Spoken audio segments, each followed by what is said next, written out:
Have you ever hired someone who's been on TV types? Nice. I like that Right? line. I'm going to use that. Have you seen me before? That moment came there. As soon as I realized that I'm not going to take it, I walked out to talk to a friend. So that's when the whole evaluation happened in my head. And that's what got me emotional. This is 4 years of what we have put blood, sweat, and tears into. And at the end, that was like, this is the end of the road.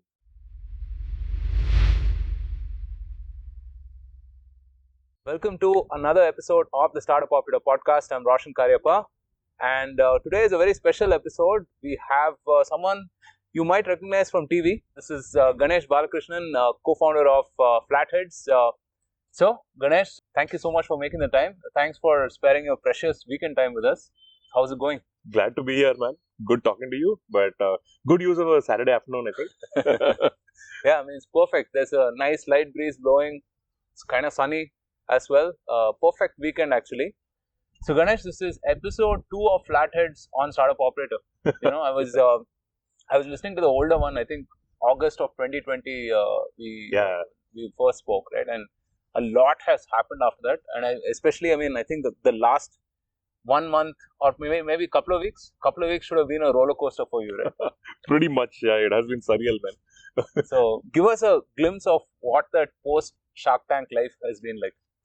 So, the episode aired on Friday night, and Saturday, Sunday was just ridiculous. The amount of messages that were coming in, number of calls that were coming in, every channel you open, right? My wife's opening her WhatsApp and it's flooded, right? LinkedIn has gone nuts. I have 70,000 invites still pending in my inbox. I don't know what to do with it. Wow. Right? And people crawling out of the woodwork, people I have not spoken to for like 30 years, coming back and starting to talk, right? So those are the kind of things that were happening. I actually was numb on Saturday. I didn't know what to do, right? Couldn't process this, and the amount of things coming through. The beauty of it was, I was actually quite embarrassed because crying on national TV isn't exactly what you want to do. Yeah. But the way it has been received by the ecosystem at large is pretty heartening to see, right? Phenomenal, really. And I think everybody recognized a little bit of their own struggles in what we were talking about, right? So, absolutely. I mean, and we'll talk about some of these things going forward as well. But I tweeted this, right? That look, I mean, when we say the startup ecosystem in India has come a long way, right, over the last 10-15 years, I don't only mean that in terms of ambitions and aspirations. I also mean that in terms of the founder empathy itself. Yeah. So I was just scrolling through the comments, and all kinds of people had reached out and shown their love and appreciation, right? I mean, I saw Kaushik's comment. Kaushik, of course, is the co-founder of Sugar, yeah. Right? And very heartwarming, really heartwarming. Kaushik is a advisor and well-wisher from much before Shark Tank season 1 even started. So right. Awesome. Solid guy. But in general, people have rallied behind the whole concept of this is what real entrepreneurship is, right? And that support is actually, it was insane on our website in terms of traffic and stuff like that. We sold out our limited number of shoes that we had left in inventory in like flat 38 hours. We just got done with it. So Saturday, Sunday was us, all family, everybody packing. I tried to buy one as well, and a few people reached out to me and they said that it's sold out. Can you get Jugaad karke? Can you get some insider insider mal, right? But I was like, boss, I mean, I'll reach out. We'll see what happens there. So, yeah, even if I want shoes, I can't get shoes right now. There are no shoes left. But so that has been heartening. After that, we again classic startup ecosystem, right? So reached out to the Soul Store guys saying, you know what, I'm getting so much traffic. We need to do something. This whole down but not out is a movement. Let's do something about it. Spoke to him at 8 a.m. in the morning, 6:30 p.m. we were live with the t-shirts. Right? Wow. And that in 3 days we sold 1,000 shirts and it's still going. Right? Now people are starting to wear it. They started getting the t-shirts. So now they're starting to wear it. And again, there's a revival of the wave where people are really talking about their own experiences of what they've been as down but not out. It's really cool.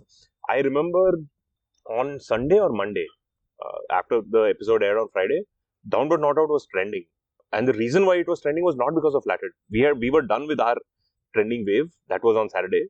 But on Sunday, the CA results came out. CA inter results came out. Oh. And everybody What was timing, saying, right? yeah, everybody was saying, down but not out. I didn't get through this time, but doesn't mean that I'm going to give up the fight, right? It was, wow. Like, that's like a mantra now almost. Yeah. It's pretty cool.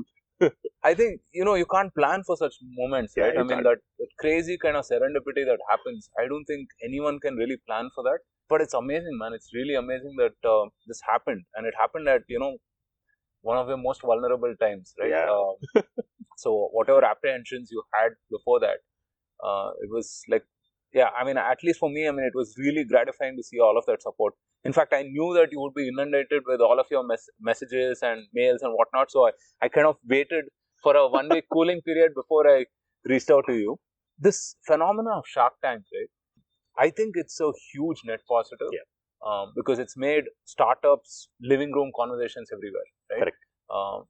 Mothers, fathers, children, grandparents are now watching startup pitches on TV. And who would have ever thought this would have happened, right? Yeah. So it's a phenomenal thing, really, that's happened. Can you give a glimpse of, what really happens behind the scenes? Sure. So it is a reality show. There is the initial 3-minute pitch that normally people do, 3 to 5 minute pitch. That is, worked on by both the founder as well as the producers and stuff. And that is supposed to be super impactful, right? It's funny because we are startup founders, right? We will go and pitch to investors and we know how to do that. But then they'll ask you to stand in front of a TV screen and say, hey, why don't you crack a joke like this? And we're like, I don't know. This is an investor pitch. I don't know whether I want to do a joke. Right? But yeah, they want to make it a little more entertaining as well. So you cracked that, what is that? The cool guy joke. The cool guy joke. Right? That was impromptu though. That wasn't rehearsed. But they asked me to speak in Hindi, which was hilarious because I normally don't. No, but you speak reasonably good Hindi. It took 3 days, 3 days of rehearsals to get that right, that pitch. Right? But that's where the prep ends. The rest of it is real, right? So the Sharks did not know that we were coming. So really? Basically, after Vinita was like genuinely excited. shocked, is it? Yeah. I mean, I could see it in her face actually. Yeah. I mean, I didn't think she. I mean, some of it is TV, right? So I thought maybe. I mean, no, it's not. So the way it works is. So she was genuinely shocked. Yeah. Wow. Between two startup pitches, they have about 15 to 20 minutes to set up the stage for the next one, right? The entire display and all that stuff. Right. That time they get the dossier of who's coming next. Okay. That is when they saw us first, right? So it is a surprise for them, for sure. Right. And beyond that 3-minute pitch, my session actually went on for more than an hour or 40 minutes or so. Oh, wow. Right? Okay. So, and that was a genuine, investor entrepreneur conversation. Right? It was just like any other pitch that I would do. Right. So we saw about 15 minutes, I think. Yeah. Right, but it was actually an hour and 40 minutes. Yeah. Wow. And it was a slot just before lunch. Oh. And at about 1.5 hours, Aman is like, dude, what are we going to have lunch or what? So it was a long conversation. And somewhere it began as a proper pitch, and then somewhere in the 60%, 65% stage, it moved into entrepreneurs talking to each other, right? So they started empathizing about what is going on, right? Sometimes it doesn't work. Yeah. What are you going to do, right? If it is, most important thing for you to do is to survive. If product market fit is not there, then what is the next way you can move? What happened to your team? What happened to your investors? Why aren't they coming back? A whole bunch of questions which a normal entrepreneur would ask another entrepreneur is what it went into. That was very interesting to see. So yeah, that's pretty much how the pitch works. And once I broke down, it was a completely different this thing, right? So suddenly, and it was just not me, right? Everybody there, almost everybody, right? I mean, Vinita was bawling, right? Obviously, yeah. So Namita was almost there, right? Teary-eyed. Aman was saying, "Sare doston ko rula diya." After that, they asked me to wait for a little bit, and then they did a post conversation as well. Ki, yaar, what are you thinking now? When you went and said you want to get a perspective, what did you mean? So there was a little more of that behind the scenes So I want to drill down on that specific moment, right? And I want to understand a bit about what was going through your mind that time. You said 1 hour 40 minutes. There would have been a lot of back and forth. Yep. And probably a lot of things were weighing on your mind as well, right? I mean, it wasn't the valuation that you came asking for. But then to say that, hey, I mean, I want to reevaluate my perspective of whether I want to continue this itself. What was the trigger? I mean, I'm sure it would. I mean, a lot of things would have led up to that point. Yeah. But what was the trigger? So when I walked in, there was a specific ask that we had for equity, right? We were basically asking for almost a flat valuation from the previous round that we had raised, right? And we had a walkaway point where we said, even if we go to a little higher equity, we should be fine. But the offer was so far away. Yeah. And Piyush immediately said, it's non-negotiable, right? This is it. Right. Take it or leave it. Right. So there was no room to, bargain as well. Just to remind the audience, what were you asking for and what did they... So I had asked for 75 lakhs for 3% and they offered 75 lakhs for 33%. Wow. 10x. After recapitalizing the company. Recapitalizing meaning shrink your existing cap table to zero and start again. Right? So that's what they were talking about.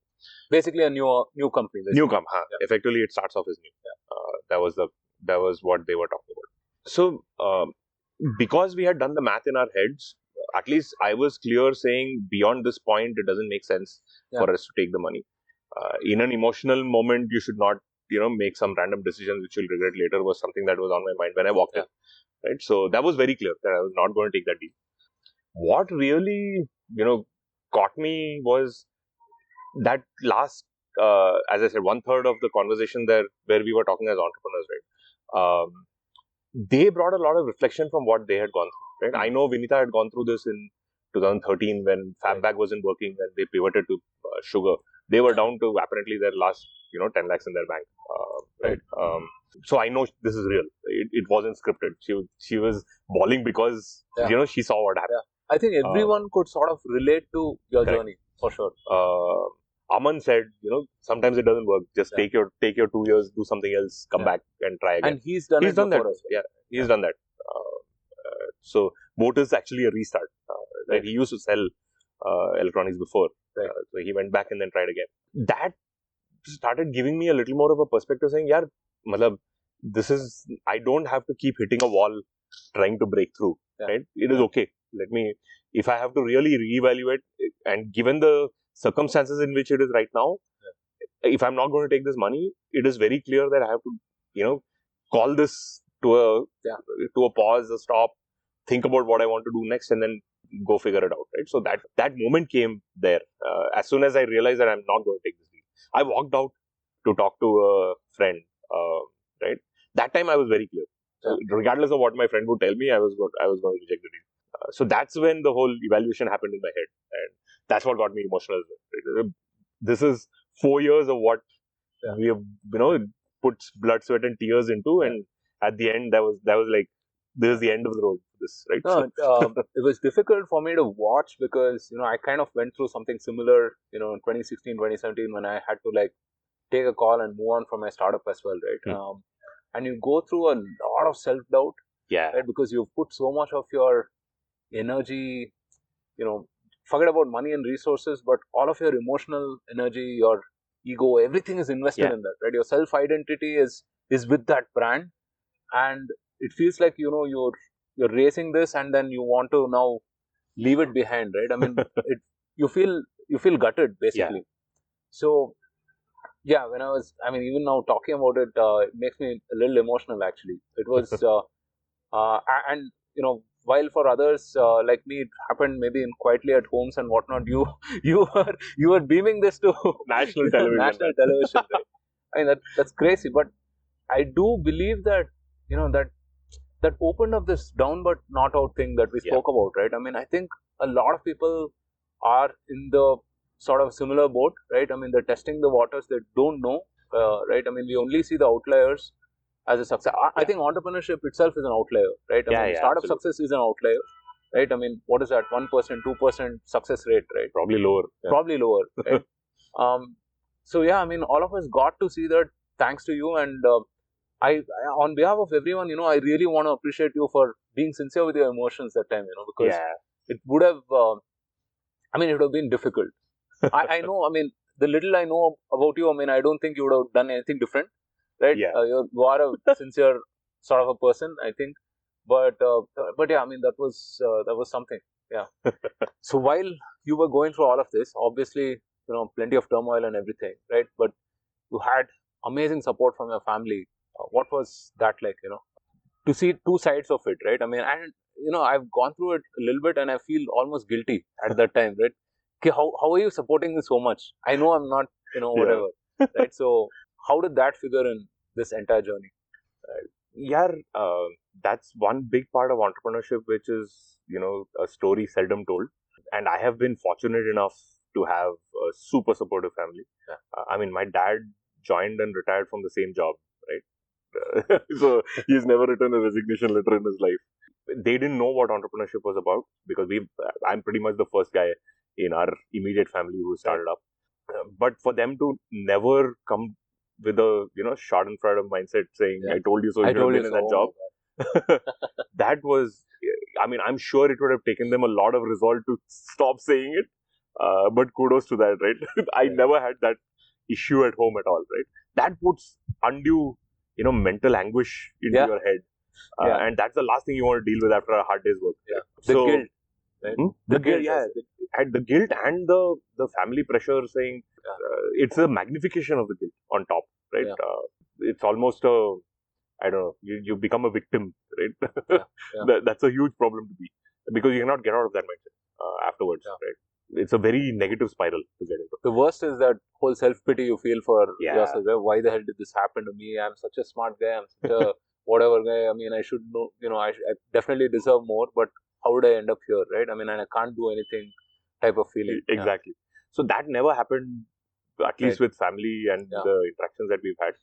My wife has been a pillar, right? We got married in 2005, and I think other than 4 years when I was gainfully employed, the rest of the time she's been this breadwinner in the family. Infinite patience. Well, her dad has been a businessman, so so she's seen seen that world, what that world looks like, right? So that way, she knows more about entrepreneurship than I have because she's grown up in that environment. So learned a lot from her as well. Yeah, when this happened, when your dad wasn't doing well, and they literally had to move from a larger house to a smaller house because they couldn't afford it, kind of stuff as well. So whenever you as in me, I was feeling that down and out, right? The first startup that shut down. Should I just go back to a job? Right, this was within a year of quitting corporate, right? So should I go back to a job? Should I do this all over again? She just stood around and said, you know what? If you want to do it, do it. Right? I don't care because these are things that will come and go, right? It is more about what you really want to do. Do you really want to get into a job? Then get into a job. So if not, continue on this path. So that's how I've managed to do this for 11 years, right? Otherwise, it is impossible to do this. So family support is one of the most critical aspects which an entrepreneur has to go through. If you don't have that support, it is almost impossible to be a long-term entrepreneur because you will always be thinking plan B, right? So respect to everybody out there in my family for sure. No, I mean, for sure, right? It takes a lot out of you, and having that support system is precious, I would say. So let's talk Flatheads, and let's maybe focus on some of the things that you could have done differently, and so on. I've long believed, right, Flatheads is a fantastic product. Not just a shoe, fantastic product. Right, I was re-listening to some of the stuff that we spoke about in August of 2020, and the amount of thought that went into every detail of the shoe, right? Not just the shoe, the branding, the packaging, the delivery, the way you communicated, whether on the website or otherwise, etc. It was just so very well thought through, right? And literally, I've probably bought like maybe 3 or 4 pairs myself, right? You're on a loyal customers list. Yeah, I mean, I've recommended it to God knows how many people. And it's a fabulous shoe, right? I mean, I like you, but I love the shoe even better, So this fantastic shoe, right? Why did it not work out, do you think? See, that's where you can do a good job, but are you really hitting it right? Is the big question, right? So, for example, while there was a lot of thought into bringing natural materials in because it's a great tropical climate shoe, because You want to make it like a t-shirt for your feet and stuff like that. Those were the vision. Like a sock for your feet. Pretty much, right? So whenever you want to wash it, you can wash it. That's how we had engineered the shoe. But really, that comes with the cost structure, right, of making the shoe itself. And if you have to maintain margins, then you're effectively selling at a much more premium price point than you wanted to. Right? Initially, we were thinking that the market, given the kind of shoes that we were making, would be in the 2,500 to 5,000 price point. Correct. Guess what? We were off by $1,000. It's affordable premium segment. Basically. Correct. That is actually between 1,500 to 3,500 bucks, right? So we were off by $1,000 either side. I think we were way too premium, and which is why cost of acquisition is quite high, right? For people to really get convinced that here is a shoe which nobody has ever heard of, this is the first time I'm going to try it. But guess what? I'm going to pay as much as a, I don't know, mid-level Puma for it. Is a hard sell. Right? So that is a factor that was in our control. Maybe we should have done a lot more detailed analysis on at what price point what we should be launching. Effectively more of a pricing and merchandising exercise that had to be done in a lot more detail. If I would go back and do it, that's what I would do, right? And natural materials is something that you want to bring as the brand story, but at an entry level you can still do polyester, for example. We did that. Our ellipsis range was one of those, right? Super breathable, super lightweight, but made of polyester, not necessarily made of natural materials. And that was one of the best sellers that we had. So it is doable, but we just realized it a little too late, number one. Number two, just factors beyond your control. Pandemic we talked about during the pitch. So 4 months in, we hit the pandemic. But here is, you know how it works. What's going on inside a startup, right? So think about it. You have a bunch of super motivated group of 10 people who are coming together to launch this. And then 4 months in, you're basically shutting shop because, you know, there is no demand in the market, and even if there is demand, you can't fulfill it because the only essentials can be shipped, right? The core proposition that you talked about, great shoes for work, does not exist. People are not going to work and people are not wearing shoes, right? So suddenly your core proposition has died. And, you know, 1 month lockdown becomes 2 months, becomes 3 months. You have no idea where is the light at the end of the tunnel. So it was survival is where we were. The team is gutted, right? And you are thinking, what the hell? Now what should I do? Right? It's not like the founders have the answers either, because this is a once in a generation event which nobody would have ever figured, right? It's like the Great Plague or some shit. Nobody knows what to do. Right? Yeah. And then you hit the revenge buying spree.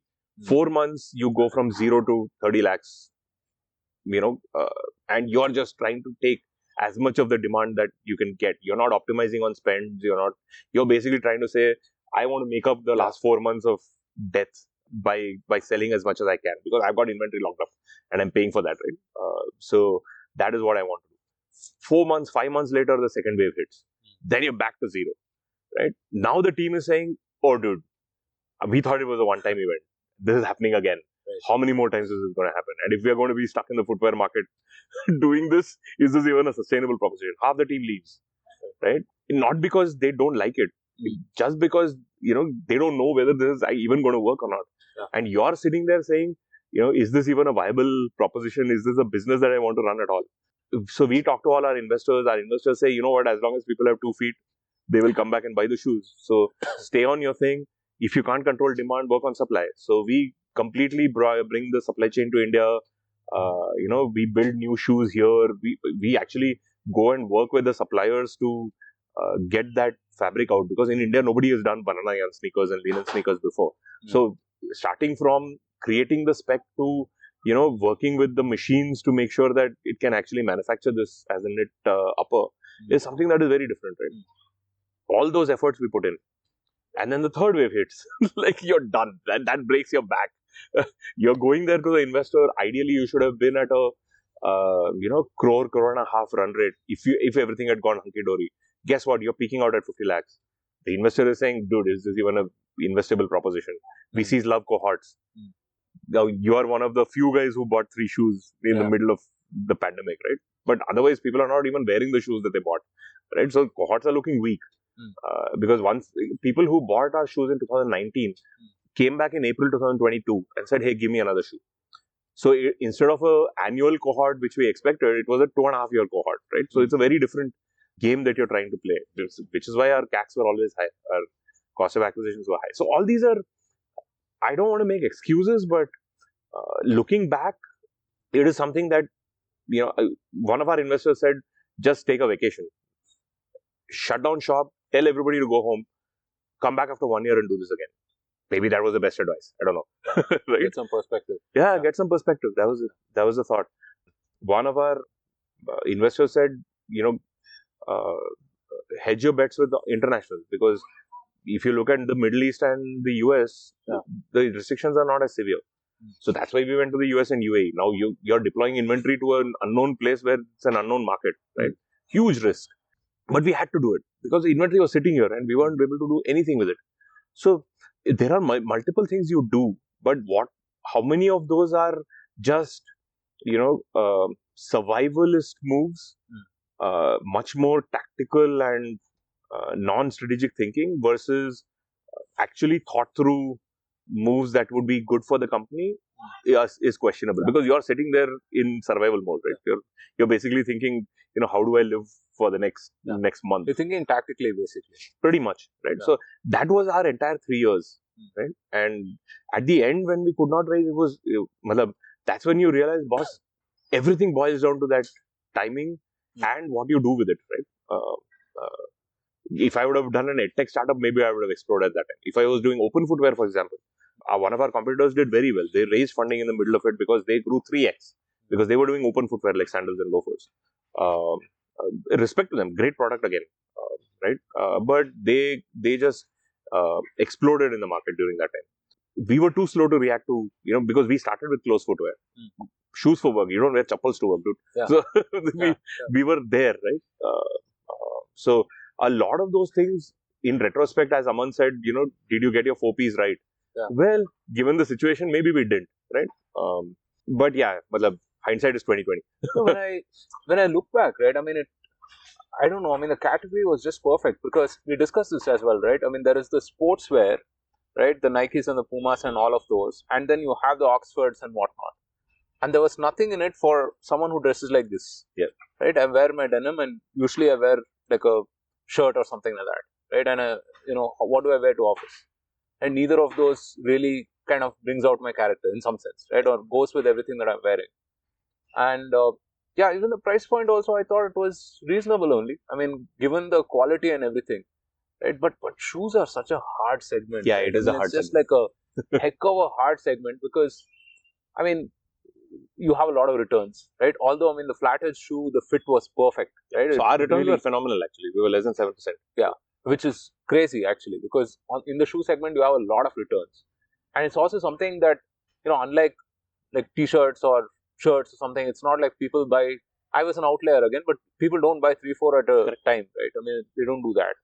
And then, the fact that if you're going to charge 4 or 5K, right? People want to sort of, be familiar with a brand, or maybe try it out and then buy it. Right?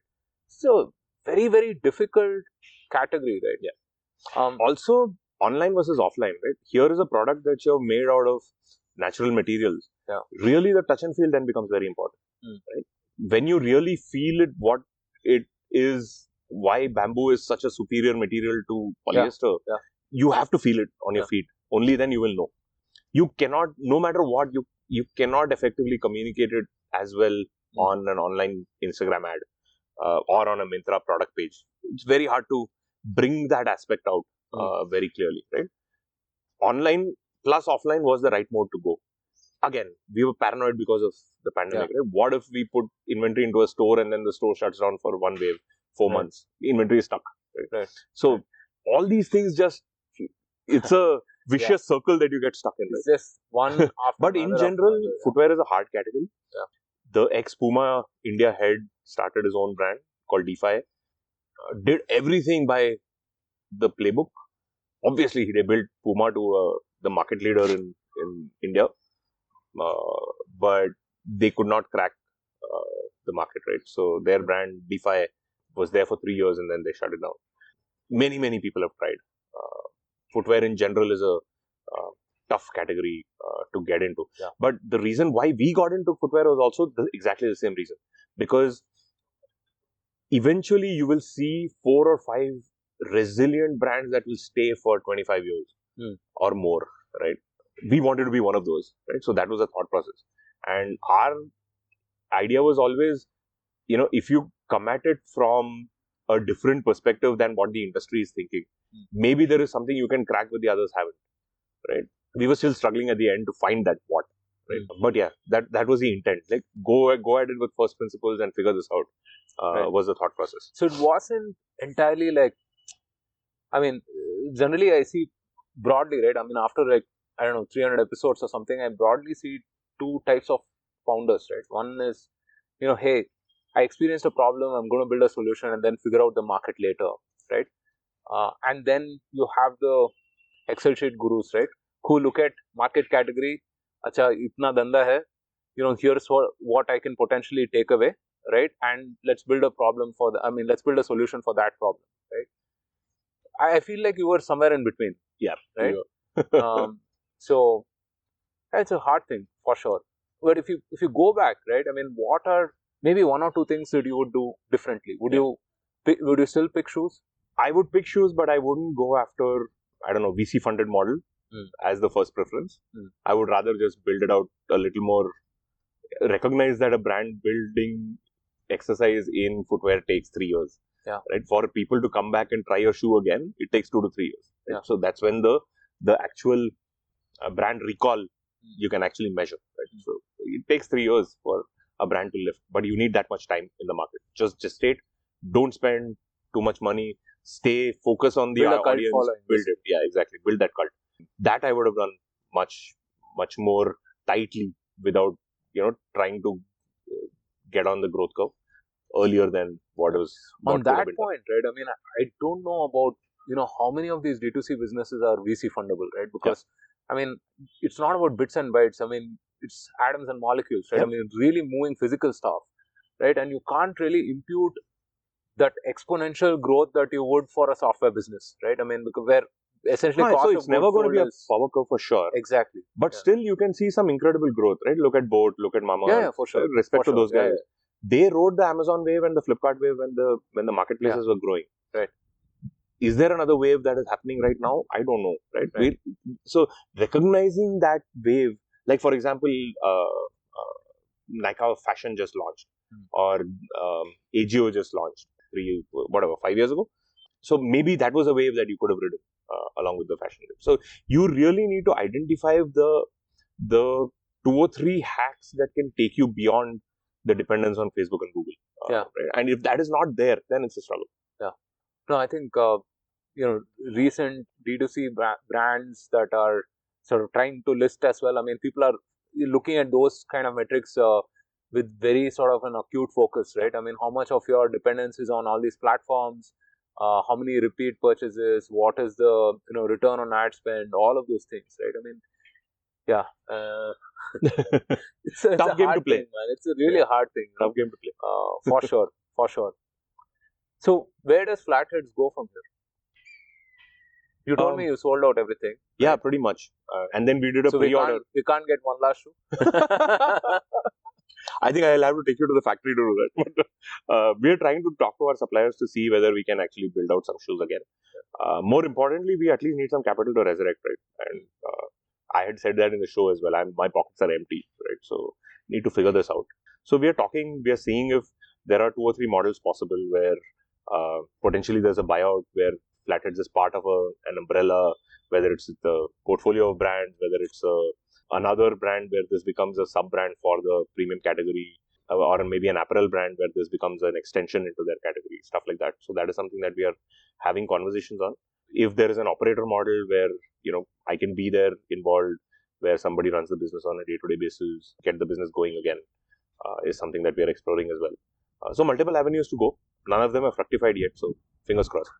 Yeah, really. I mean, it's a product that deserves to not just survive but also thrive. Right? It's a fantastic product. I mean, here, I want to tell you a story. My father, I think I've told you this, right? My father has probably rejected 99% of the gifts I've given him, right? I mean, I've given him watches, I've given him shirts and whatnot. he's a very picky guy, right? I mean, he's got his own quirks and idiosyncrasies. But I remember when I bought my first Flatheads, right? And I had just gone home. He saw the shoes. He got a little curious. He tried it once, and then he said, "Decide to keep it." Nice. Okay, it's crazy. And you know what is even, I mean, even more crazy, right? Is that he wore it for 2 years on the trot. He wore it everywhere, right? And Nice. literally, I had to look at it and said, "Hey, you need another pair, right? I mean, you can't be wearing that. Come on." So I tried shopping for Flatheads at that time.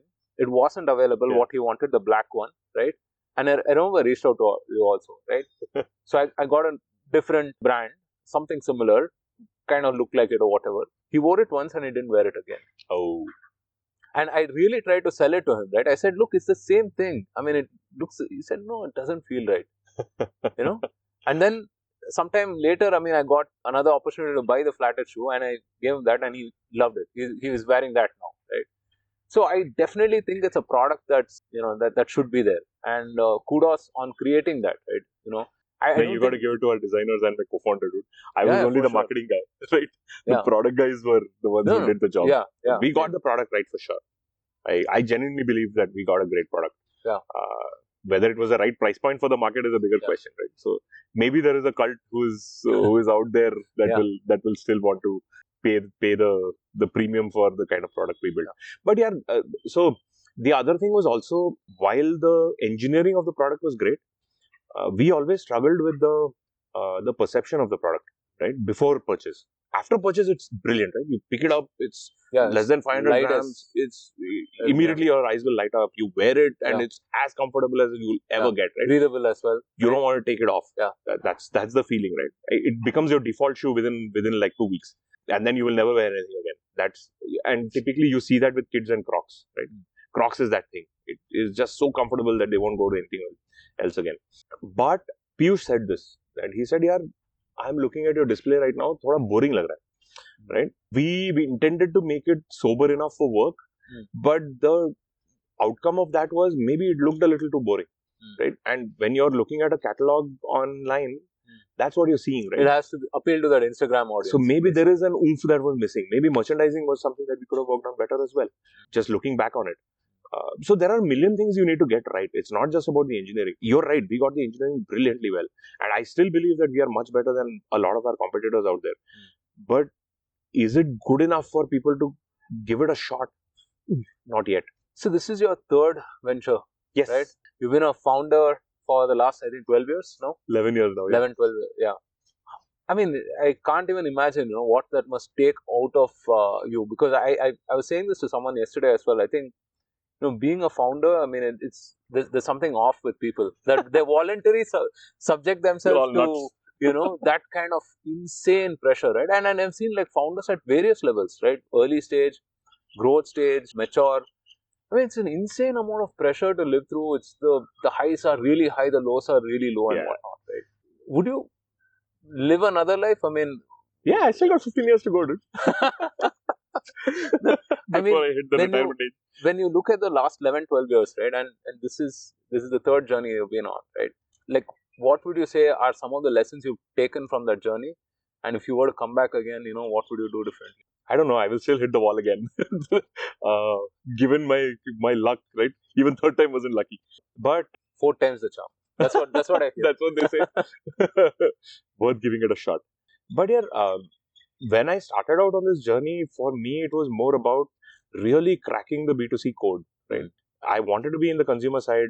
I had spent a lot of my corporate Momo life. also was on the consumer side. Yes. Right? So it was 2013 we had done Momo. Momo was one of the first of its kind payments in offline places like restaurants, retail stores and so on. We did it in 2013 when 3G had just launched, right? Very early in the game. Again, a consumer play. We wanted to solve the checkout problem, right? You just wait and wait and wait for your check to clear. When you're done with everything, right? You just wait in the queue at the supermarket once you're done with everything. And because of their inefficiency, you're waiting 15 minutes by the time you should have been home, right? So a lot of those things we wanted to solve. For me, it's almost a holy grail, right? Why does a consumer buy what he wants to buy, right? Is it the value in terms of functionality? Is it the connect beyond functionality? Is it just price? Is it a combination? How does that combination work? Which audience works which way? There are so many nuances to that question. Sure. You can spend 3 lifetimes and you will not figure it out. Yeah. And that's what kicks me up every day. Right? And that's the journey that I'm on. Super interesting problem to solve for sure. Right? So 3 shots are not enough. For founders who are kind of in a similar place, right, where they've tried a bunch, it hasn't quite worked out, but they've poured themselves into the product, into the company, and are at the crossroads at that point, right? I mean, what are some 2 or 3 ways they can decide whether they should persist or figure something else out? So I've done this twice, by the way. We shut 2 companies down. Momo did well, but the first one we shut down, Windsleeve, and now Flatheads as well. I mean, it was almost at that point. I think there is a big transition that you have to make mentally at some point in time, right? I made that in the middle of the show, but the first time we had a lot of thought process that we had to go through just in our minds, right? So just indicators was, no matter what you did, you could not break through, right? Number one. Number two, if you really look at it from a perspective of, hey, you've spent so much time and energy into it, is it really getting you to a place where you see that things are moving for better? Or is it just, you're just putting good money after bad, good time and good resources after bad, good mental energy after bad? That once you ask yourself that question, then it's you try to become not the emotional founder, but more of a rational decision maker. So if you were an investor operator, how would you look at it versus a founder who has poured his blood, sweat and tears into it, right? Heart and soul into it. That conversation when you have with yourself is when things start making a little bit of sense. And you will see the signs, right? It will become tougher and tougher for you to get up every day and go and put your same energy into work. You've been there, right? So I know, you know exactly what I'm talking about. At some point in time, you would, it would almost feel like, was I better off doing something else at this point in time? Would that be a better use of my time? If the answer is yes, you should, right? Leave it as sunk cost and move on. What you get as learnings from the entire journey is more than enough to compensate for all the money, energy and resources you put into it. Look at it that way and not be married to, the product as you see it, because that is the biggest mistake a lot of us make. Most of us are engineers turned management guys, right? So the problem with engineers is we build the hammer first and then look for the nail. That's the problem. We get married to the hammer. So it is not the product that you should be tied to. It is the consumer psyche and problem that you need to be tied to. Again, easier said than done. It is the toughest thing in the world to do. Super difficult, I mean, to look at it rationally and objectively, right? Because as you said, I mean, it's a passionate love affair in some sense. For me, I was lucky enough to have a forcing function of sorts, right? I mean, I had to get married that year. Nice. So, I mean, I was negative bank balance and I didn't, I had to She said yes? That's surprising.